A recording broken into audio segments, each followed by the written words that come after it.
Controversial ZANU-PF figure Zivu has declared that 2030 is game over for Zimbabwe's political timeline.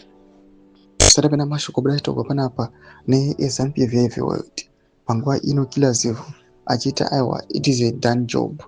Panguva ino vachonoka kunzi iri kupesa resistance yakanyanya especially constitutional amendments naho ikutsana timu yenyika mutungamiri wenyika from 2028 to 2030 dziri kuonekwa kunzi years maviri zvavhundutsa vanhu kuti chii chamwanya kukosha in those 2 years. Sarabina mashoko buda panapa Zivu achiti aiwa it is a game over.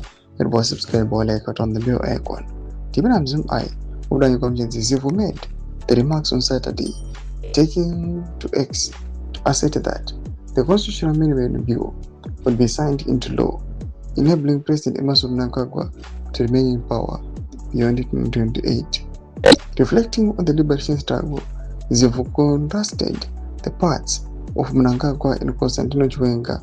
He said, during the liberation war, he deployed a strategic role, while Chiwenga was more hands-on as a soldier.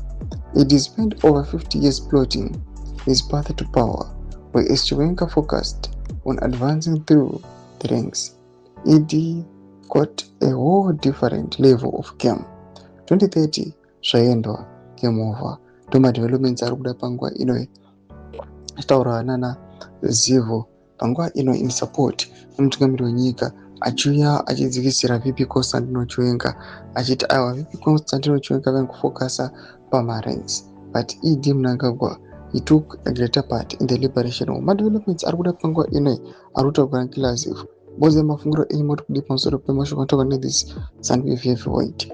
So subscribe or like, check on the bell icon.